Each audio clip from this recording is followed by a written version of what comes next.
नमस्कार विद्यार्थियों, कैसे हो सब। आज बायोलॉजी विषय का आज अपने एक और नया टॉपिक अपने रक्त परिसंचरण के चैप्टर का लेके आए हैं और अपना काफ़ी ही इम्पोर्टेंट आज टॉपिक है। एग्जाम में बहुत बार आया हुआ टॉपिक है मानव हृदय की बाह्य संरचना। शुरू में जब अपन ने अपने चैप्टर को डिवाइडेशन किया था पॉइंट टू पॉइंट, तो उसमें अपन सीक्वेंस वाइज उनकी अपन स्टडी कर रहे हैं कि सबसे पहले अपना जो टॉपिक था रक्त का कार्य शुरू का टॉपिक था, फिर धीरे धीरे अपन जैसे लास्ट का अपना टॉपिक था रक्त स्कंदन की क्रिया विधि, काफी मोस्ट टॉपिक था वो भी। आज अपना टॉपिक चल रहा है मानव हृदय की बाह्य संरचना। हालांकि अपने बोर्ड के अकॉर्डिंग अपने सिलेबस का तो मोस्ट टॉपिक है ही है, इसके साथ साथ फ्यूचर की एग्जाम जो भी होंगी उनके लिए भी काफी मोस्ट टॉपिक है अपना। बाह्य संरचना की बात कर रहे हैं तो ये है मानव हृदय की बाह्य संरचना। देखिए वैसे अपन देखें मानव हृदय की बाह्य संरचना को तो बंद मुट्ठी के समान संरचना दिखाई देती है। बाह्य रूप से यदि अपन देखें मानव हृदय की संरचना को तो मनुष्य की जो बंद मुट्ठी है उस बंद मुट्ठी के समान इसकी स्ट्रक्चर दिखाई देती है, क्योंकि ये एक प्रकार की त्रिकोणाकार शेप होती है जिसका एक भाग शंक्वाकार होता है, दो भाग ऊपर शीर्ष वाले भाग क्या होते हैं वो आपको बिल्कुल अलग शेप में दिखाई देते हैं। तो नॉर्मल वे में अपन देखते हैं कि हृदय अपना किस साइड में होता है, वो बात मैं आपको बता देना चाहता हूँ। देखिए अपना ये कौन सा राइट हैंड है और ये कौन सा है लेफ्ट है। तो आपने देखा होगा अपने यहाँ इस भाग पे हृदय की अपन को धड़कन अपन महसूस कर सकते हैं, हाथ रख कर के भी महसूस कर सकते हैं, या ऐसे भी अपन कान लगा के भी किसी दूसरे की हार्ट बीट को सुन सकते हैं। तो वो जो हार्ट बीट हृदय है, तो हृदय कहाँ होता है? हृदय अपन देखते हैं कि अपन थोड़ा क्या है बाईं साइड में, और है कहाँ। देखिए शुरू में अपन एक स्ट्रक्चर बताई थी, जैसे मैंने आपको श्वसन तंत्र बताया था, तो श्वसन तंत्र की बात मैंने आपको बताई थी। तो श्वसन तंत्र की प्रक्रिया में जो अपने लंग्स हैं, उन लंग्स वाले भाग में आपने देखा होगा यहाँ जो उसका मध्य अवकाश है लंग्स का, फेफड़ों का, उस मध्य अवकाश में यहाँ क्या प्रेजेंट था? हृदय था। क्या था? हृदय था। तो फेफड़ों के मध्य अवकाश में हृदय था, जो जिसका तलीय भाग होता है वो तलीय भाग यहाँ किससे अटैच होता है? बिल्कुल डायफ्राम से अटैच होता है। और ठीक ऊपर का जो भाग है वो अपना स्टर्नम जो बोन है, जो बीच की हड्डी है स्टर्नम, जिसको अपन उरोस्थि बोलते हैं, उस उरोस्थि से थोड़ा क्या होता है टच होता है। तो अपना जो हृदय होता है वो थोड़ा सा क्या होता है बाईं साइड में थोड़ा सा क्या होता है झुकी हुई कंडीशन में होता है। और नेक्स्ट बात मैं आपको बता देना चाहता हूँ, ये इतनी बात तो थी।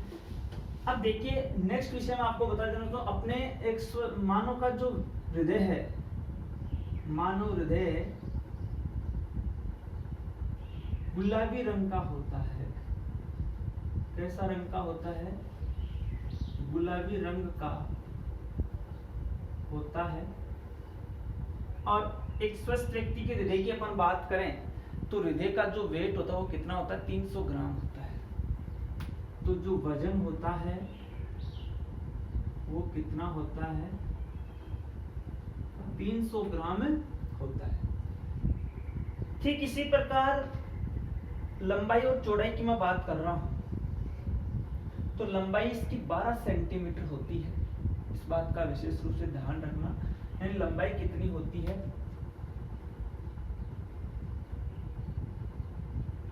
12 सेंटीमीटर होती है।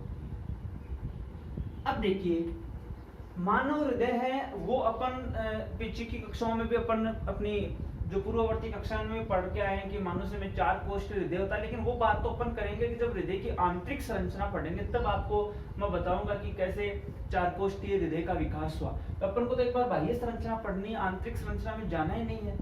ठीक है, तो ये मेन बात थी। अब देखिए हृदय के ऊपर आवरण होता है, हृदय के ऊपर आवरण होता है, उस आवरण को कहते हैं हृदयावरण। क्या कहते हैं? हृदयावरण कहते हैं, या मैं इसको ये कह सकता हूं, उसको क्या कह सकते हैं अपन? पेरिकार्डियम कहते हैं।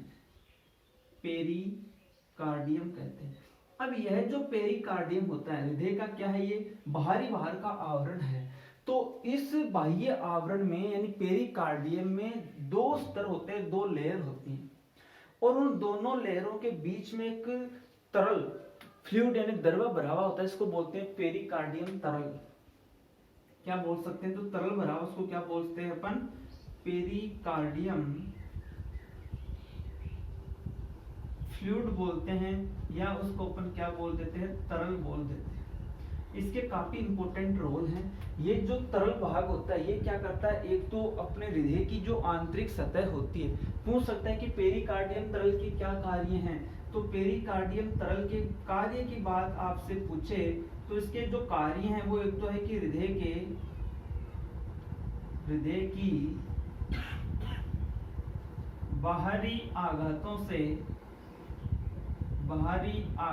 से सुरक्षा करना, एक तो ये इसका कार्य है। दूसरा मैं आपको बता देना चाहता हूं कि मेनली मुख्य रूप से नेक्स्ट अपना जो इसका कार्य है वो क्या है, अपनी आंतरिक सतह को क्या बनाता है, नम बनाता है। क्या बनाता है, नम बनाता है। कौन सी सतह को, आंतरिक सतह को, अपनी सतह को क्या, हृदय की सतह को क्या बना सकता है, हृदय की सतह को नम बनाए रखता है, नम बनाए रखता है। ये मेनली क्या है, ये जो पेरिकार्डियम फ्लूइड है इसके क्या है, कार्य हैं। और अब मैं आपको बता देना चाहता हूं कि मेनली 3 लेयर होते हैं। यदि अपन इसको बात करें तो बाह्य स्तर, मध्य स्तर और अंत स्तर। कितने स्तर हो गए, 3 स्तर हो गए। आप डायग्राम बनाएं, डायग्राम बनाने के लिए इसका स्क्रीनशॉट ले लें और आराम से बैठ करके डायग्राम को बनाएं। बाह्य संरचना में आपको यही डायग्राम बनाना है, काफी अच्छा डायग्राम रहेगा आपके लिए। और इसकी संरचना की बात करते हैं तो मैंने आपको बताया कि 3 लेयर्ड है, 3 स्तरीय स्ट्रक्चर होती है। एक होती है मेनली बाह्य स्तर होता है इसका, 2 नंबर का होता है मध्य स्तर और 3 नंबर का होता है अंत स्तर। तो 3 स्तर हो गए। तो बाह्य स्तर होता है वो मुख्य रूप से तंतुमय क्या होता है, तंतुमय पदार्थों का बना होता है, या ऐसे कह सकते, ये एक प्रकार का क्या होता है, तंतुमय स्तर होता है।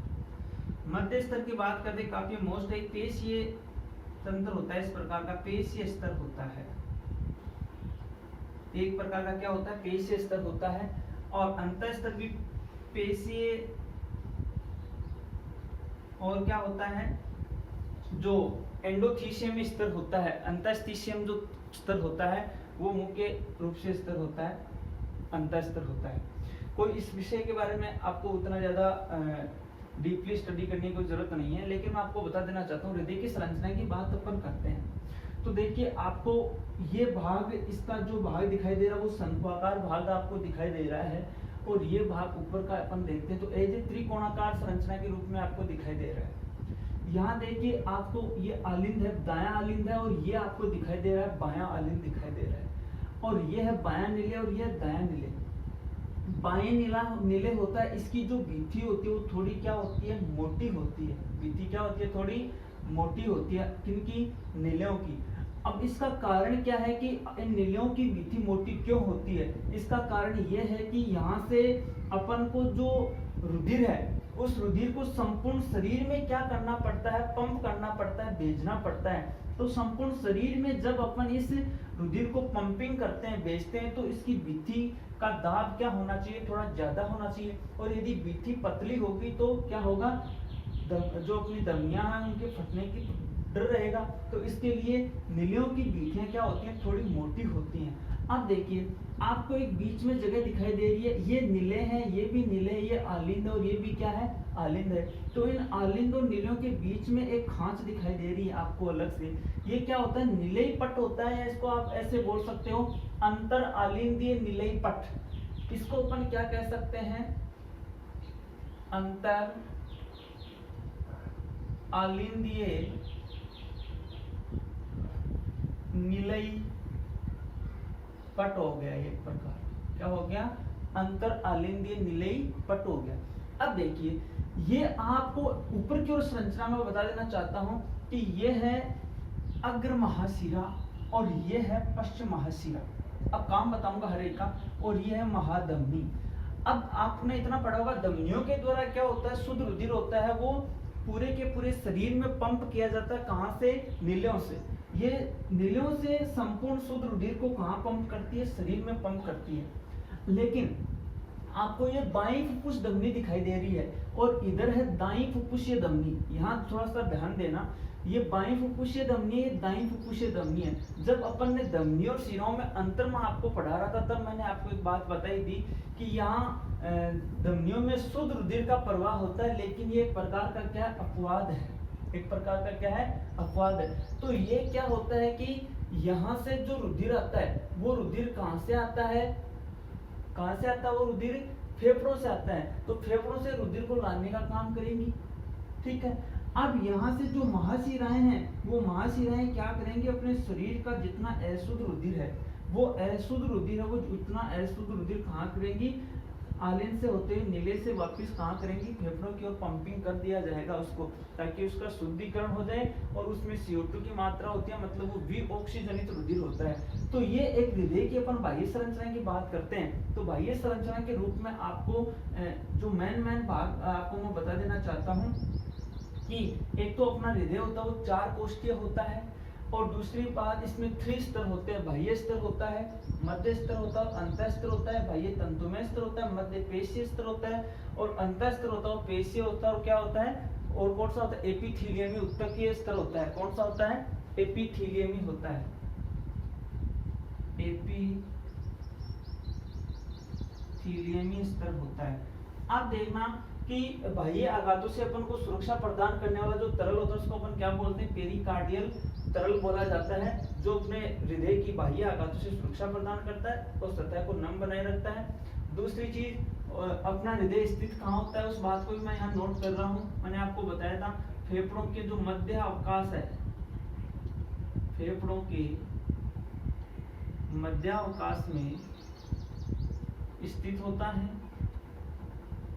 जिसका एक भाग मैंने आपको बताया था कि जो उरोस्थीय स्टर्नम भाग है उससे अटैच होता है, और दूसरा भाग होता है और डायफ्राम से क्या होता है? अटैच होता है, उससे सटा हुआ होता है। तो हृदय की बाह्य संरचना की जब आपको के बारे में पूछा जाए आपको कि हृदय की बाह्य संरचना बताइए, जैसे की बार ये क्वेश्चन पूछा था कि हृदय की बाह्य संरचना बताइए, दूसरे क्वेश्चन में पूछा था हृदय की आंतरिक संरचना बताइए, तो अपन को इसी प्रकार से बाह्य संरचना बना के इसके बारे में बाह्य स्तर, मध्य स्तर, अंतः स्तर के बारे में बताना है। बाकी नेक्स्ट वीडियो में अपन बात करेंगे अपने इस टॉपिक के बारे में कि मानव हृदय का जो आंतरिक संरचना है वो कैसी होती है, उसके बारे में अपन बात करेंगे। तो अपन इसको स्क्रीनशॉट ले लें और आप इसका डायग्राम बना के इसको नोटेट करें। धन्यवाद।